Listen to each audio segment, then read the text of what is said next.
কলকাতার জনকণ্ঠ, গ্রাম ও শহরের মেলবন্ধন। স্বাধীনতা সংগ্রামী বিশ্বনাথ মল্লিকের 107তম জন্মদিন স্মরণ। সম্প্রতি কলকাতায় শ্রদ্ধা ও মর্যাদার সঙ্গে স্বাধীনতা সংগ্রামী বিশ্বনাথ মল্লিকের 107তম জন্মদিন স্মরণ শরৎচন্দ্র বাসভবনে অনুষ্ঠিত হলো।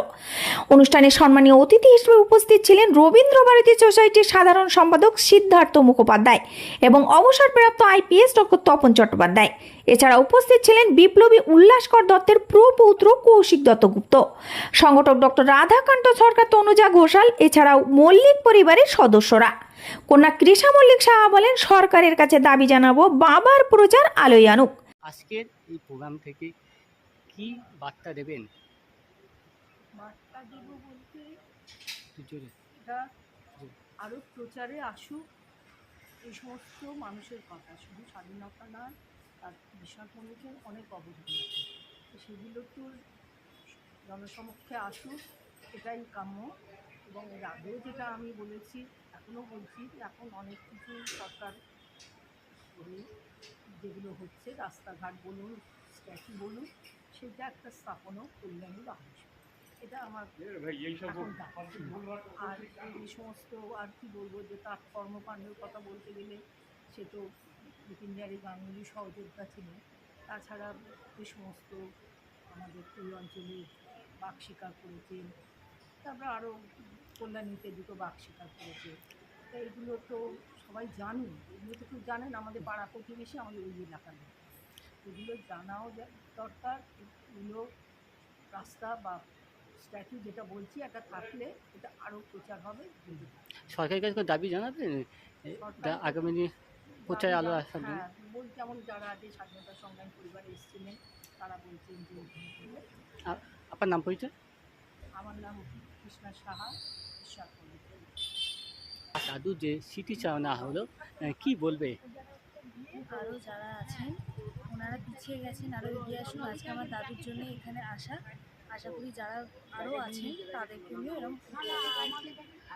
দাদু কি জন্য কি আজকে এই প্রোগ্রাম? স্বাধীনতা সংগ্রামী ছিলেন, তার জন্যই আজকে অনুষ্ঠানটা ছিল। আর আশা করি প্রত্যেক বছরই এটা হোক। দাদু যে প্রচার আলোতে বিমুখ আছে, এই কি বলবেন? এত বড় স্বাধীনতা সংগ্রামী ছিল, কি বলবেন?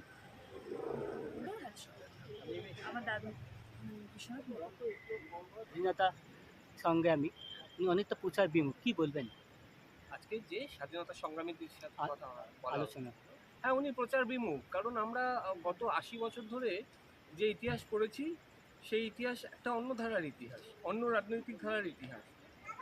আমরা কখনোই আমাদের স্বাধীনতার গভীরে কোনোদিনও যাইনি। যে দুটি আলাদা আলাদা পোর্শন, আমাদের স্বাধীনতা সংগ্রামটা 190-180 বছরের যে সংগ্রামটা, সেই সংগ্রামটা অনেকগুলো ছোট ছোট অধ্যায়ে বিভক্ত এবং তার প্রত্যেকটা পার্টের সমান গুরুত্ব আছে। আজকে আপনারা আমরা যে বইগুলো পড়ে এসেছি বা আমাদের পুরনো প্রজন্মরা যে বইগুলো পড়ে এসছে, তাদের সেই ভাবধারাগুলোর মধ্যে থেকে সশস্ত্র স্বাধীনতা সংগ্রামের পার্টটাই বাদ দিয়ে দেওয়া হয়েছে। ফলে দুটো পার্ট একদম প্রচার বিমুখ, এবং আমরা যে ইতিহাস পড়ছি সেই ইতিহাস শুধুমাত্র গান্ধীবাদী এবং অহিংস নীতি দ্বারা চালিত ইতিহাস। ফলে সাধারণ মানুষ বা নতুন প্রজন্ম তারাও সেই গান্ধীবাদী বা সেইভাবে নিজেদের বড় করে চলেছে, সেইভাবে নিজেদের বড় করেছে, সেই শিক্ষায় তারা শিক্ষিত হয়েছে। আজকের ডেটে যদি সেই মানুষগুলোকে নিয়ে, আসল মানুষগুলোকে নিয়ে চর্চা হতো, তাহলে আমরা নিশ্চয়ই বিশ্বনাথ মল্লিকের নামটাও সেখানে।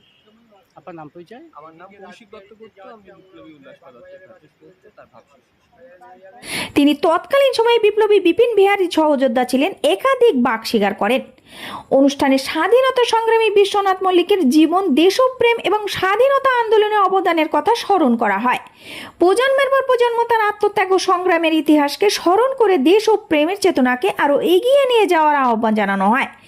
উক্ত দিনে কলকাতা ছাড়াও কল্যাণী, হাওড়া, 2 চব্বিশ পরগনা বহু কবি, বাচিক শিল্পীরা উপস্থিত ছিলেন। অনুষ্ঠানের সঞ্চালনায় ছিলেন বাচিক শিল্পী প্রদীপ কুমার দে। ক্যামেরায় রোজলিন ইয়াসমিন, সঙ্গে কাজী হাফিজুল। Report news, Kolkata. চিকিৎসার করার কথা ভাবছেন? আজই চলে আসুন Shirsha general and eye care hospital. 40 বছর মানুষের সেবায় নিয়োজিত সুচিকিৎসার বিশ্বস্ত প্রতিষ্ঠান। কলকাতার অভিজ্ঞ ডাক্তার দ্বারা অপারেশন ও চিকিৎসা করা হয়। কাঠালিয়া, ভাঙড়, কাশীপুর, দক্ষিণ 24 পরগনা।